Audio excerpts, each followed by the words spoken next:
Good afternoon, everyone. Welcome again to Jamaican Oynish vlog. I am yours truly, Oy'Nissh Grandiece, and over the past 2 or so weeks, I've been taking you on various seasonal trails. Those that have to do with fruits and others vegetables. So, as I said, in the past few weeks, we've looked at various autumn fruits that could have been obtained throughout East Lothian, but also Edinburgh. We looked at blackberry, mulberry, and elderberry. We also look at apples, mainly Bramley apple, but a variety of apples that could have been found at the Inventor Lodge Garden in Musselburgh.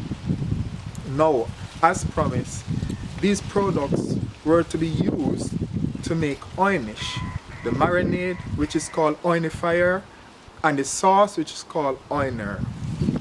And I'll be preparing some of the food that have been marinated. In terms of the marinating process, we use the marinade to Oy'Nify some food, and we use the sauce to Oy'Nate some of the food that I've prepared. Now, in future videos, I'll be going through the linguistic part of it, but now it's about barbecuing these products. I'm just doing one cooking method at the moment, barbecuing.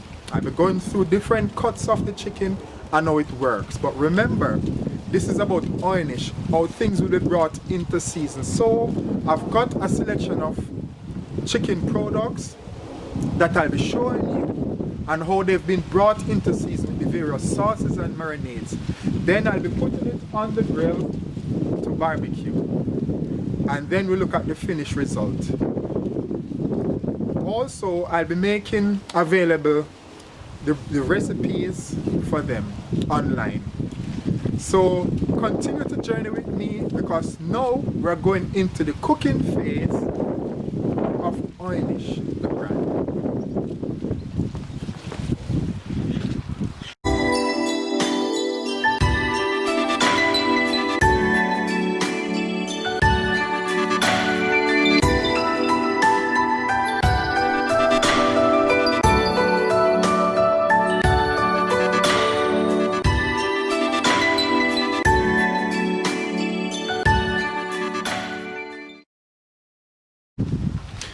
So here I have my grill, and it's all red hot and good to go. As you can see, the coal is nice and hot, and it's always good to take care of your grill so it lasts long. This is one of the large ones that we're used to in Jamaica, but it's sufficient enough. Chances are I can still get large one at B&Q or some of these places, but this one is sufficient for what I want to do. And I'll be putting on the chicken shortly. Okay, so now I am going to, the fire is hot, so it's about spreading the coal correctly. What I'm wanting to do is to move the coal to the back of the pan. Well, many people tend to just leave it in the center and put the meat directly over the heat, but what I want to do is to form a convection heat within the pan. So I move the coal to the back, and the heat circulates, and the chicken will be at the front, and it doesn't sit directly over the fire, but it's slow cook, making it nice and juicy and making that nice color on top and at the bottom. So now I'll be moving the coal to the back, and I'll recommend getting a barbecue pan that have the temperature gauge, so you can see what temperature your grill is at, and that give you a good indication as to when you cover it. Once you close it, you'll be able to gauge what temperature the meat is cooking at. And it can be cooking even at 120 degrees, but it will take longer, and it will cook through, but it will be nice and succulent. So you see I'm moving the coal to the back. Obviously, If you put your hand over the heat and you can't keep it there for 10 seconds, it's too hot. So that's when you know you really cannot put your chicken over on that type of heat. So we'll move it to this side. So now you see I'm putting my hand over on this side. I can keep it there for more than 10 seconds. What it means is that the chicken can cook nice and slow without burning. And that is important. And especially with the newly created Oy'Nissh chicken, this is the way forward to make the chicken nicely smoked, slow cook, succulent, but also have that rich autumn seasonality on it. The nice berry taste, the nice British vegetable taste. This is also indirect health promotion, especially for kids who have problem eating fruit and veg. This is a way of indirectly helping them to get used to the taste. Now, the nutritional value of the fruit or veg might not be maintained on the meat itself. That's not the point of it. The point is to help fussy kids to get used to the taste of fruit and veg on some of their favorite food. And therefore, Oy'Nissh is about using the condiment to bring other food into season.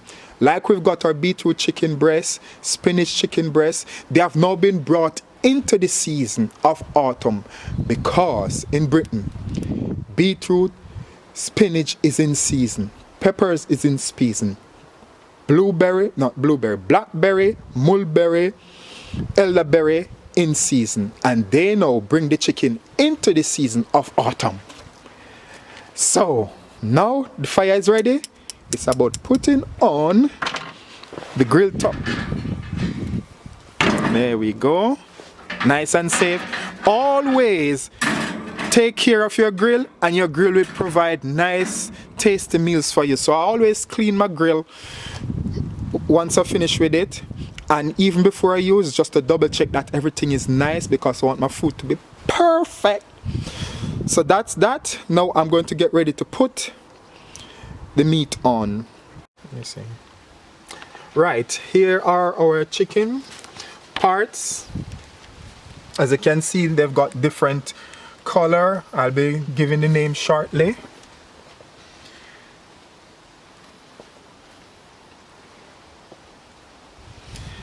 So our leg quarter, we've got 4 leg quarters. I've Oynafied 2 with the marinade, and I've Oynated 2 with the sauce. So here we've got the leek Oy'Nissh chicken leg quarter. We also have the yellow peppers. Remember the yellow peppers in the vlog I did about getting seasonal peppers in the UK in Musselburgh, the one that I got at Tesco in Musselburgh. This is the end result. We also have 2 leg quarters that have been oynated. One with the apple Oy'Nissh, the apple that I got from the Inventor Lodge in Musselburgh, and also the blackberry. This blackberry was sourced in Newington woodland. This is what it looks like after it have been oynated. Now to the chicken breast, we've got the baby spinach chicken breast. This one was oynified with the equivalent marinade, the baby spinach, which I also got at Tesco, and the beetroot. Remember the organic beetroot that I was disputing over if it was from Ireland or from the UK. Apparently it is from the UK, and this is the end result. As you can see, the beetroot Oy'Nissh chicken breast, it has soaked right through that. The entire breast is now red. Now at the end result, we'll see what new recipes can be made from this barbecued Oy'Nissh chicken. But as you can see, the colors have changed drastically from just the plain one. Here we've got now the oynated chicken breast. This one is blackberry. Remember also the blackberry that was sourced in Newington. This also went to make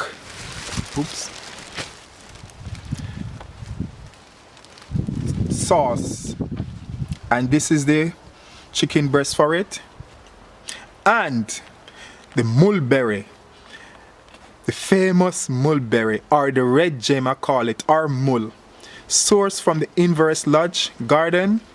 And this is the Oynated chicken breast that have been made from it. As you can see, the coloration, that light pink color from the berry itself. Now I'll be putting them on the fire now.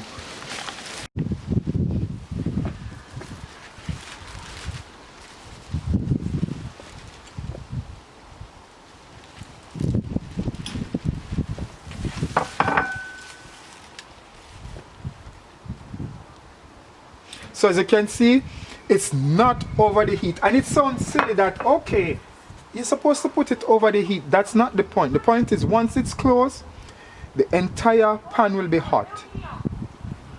And there we go, away from the heat, nearing the edge.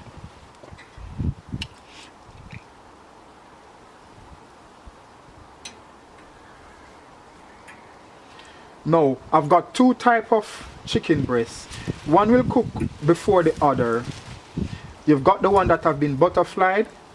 That will be used to prepare specialist dishes. Then I've got the one that have been sliced. As you can see, it have been sliced through. That will be used for something else. Now, for the thighs. Now, these will take longer because they've got the bone on it, which is fine. So now, place it.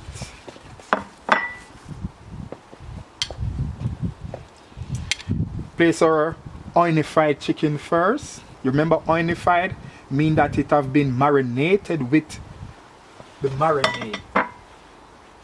Now the Oynated chicken, which have been marinated with the sauce. There we go.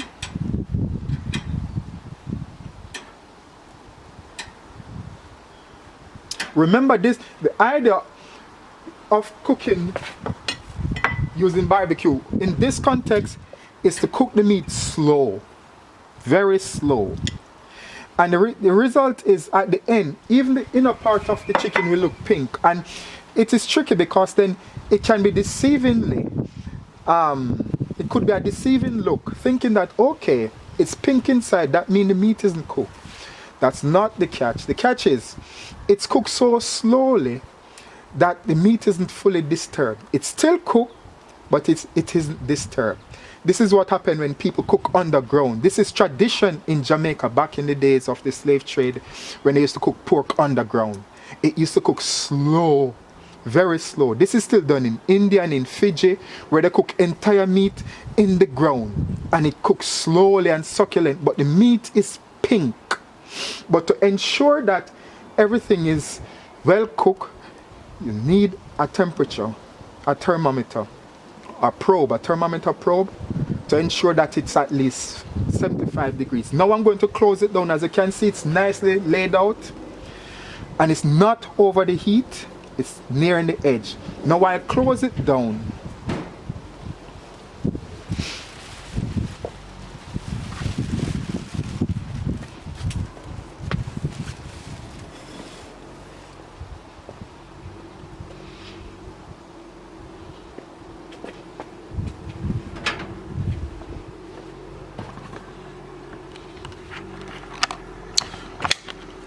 From here on, we're looking for the temperature to rise. As you can see, the temperature start to go up. As you can see, the temperature gauge is actually moving. This is what I'm saying. The chicken isn't directly over the heat, but the heat is building up within the pan itself. So with the temperature going up, if it comes to at least 250, 300, that's good, because it's that hot inside now, and the chicken will start to cook slowly. You see the temperature going up? temperature is rising. It's now at 200.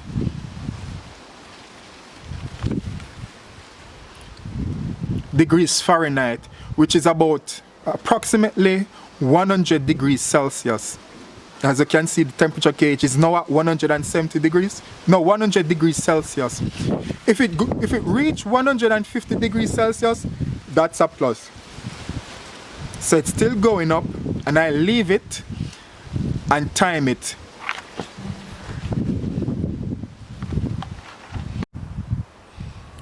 Okay, so our temperature now is about 140 degrees Celsius. That's quick, which is about 280 degrees Fahrenheit.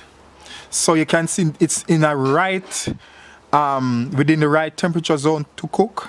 I'm thinking of giving it 1 hour, but I'll double check at all times. Now, the next thing is starting time. So it's now 12:50. So I start cooking the food at 12:50.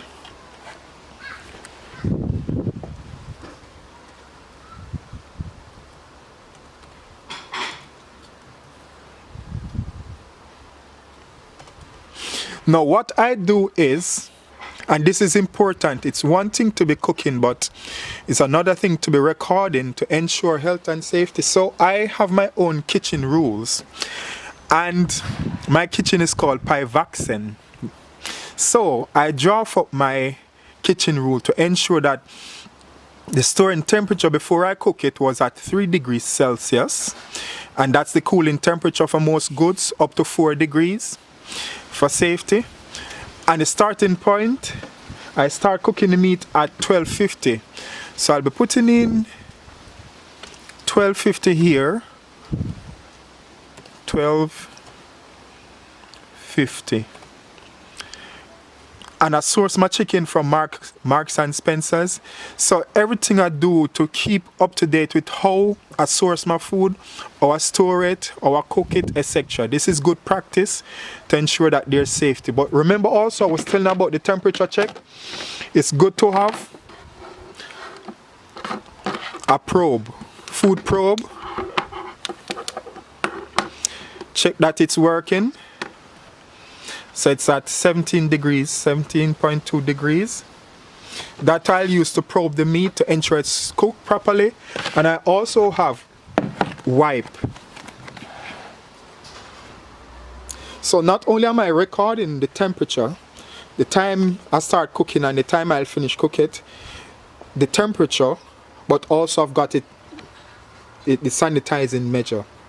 So this ensures that there's a safety of food preparation. Even though it's barbecue, it's still prepared safely, and everybody would be okay to eat it. Now a third look at the temperature. Now it's at 200 degrees Celsius, which is about 150 degrees Celsius, which is about 280 degrees Fahrenheit. It probably stay here for the rest of the time until I start opening up the vents, the temperature drop a bit, etc, etc. But now the heat, oh, it's now hot. Oh my goodness, the heat have built up considerably inside. It's very hot to touch. Now the meat will start to slow cook without burning. Right, so an hour has passed and the temperature is at 120 degrees Celsius, which is still good. It's over 100, and also is what, 200 and about 240 degrees Fahrenheit. So now we're going to check where the chicken is. I'm expecting it to be cooked through, but it might need to brown a little bit. Oh, look at that. Look at that. Wow, I'll turn it on the other side. Just look at that. Wow. slow cook. No rush. Okay, so we're going to check the temperature at this stage. It should be cooked and also have nice colors. So we're looking for 75. Oh. Oh. This here.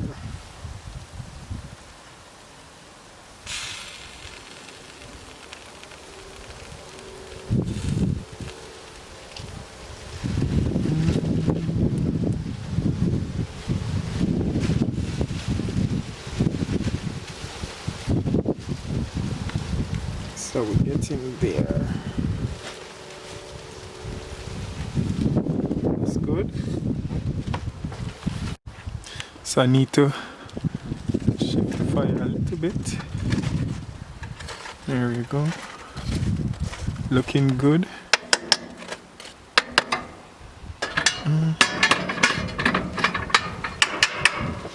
And then at this stage it's mainly cooked, especially the breast.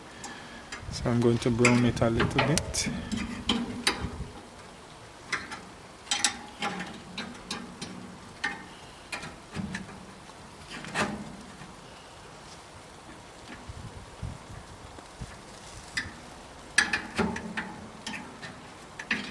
Now we put it directly over the fire because it's now cooked. We're more looking to get it some color.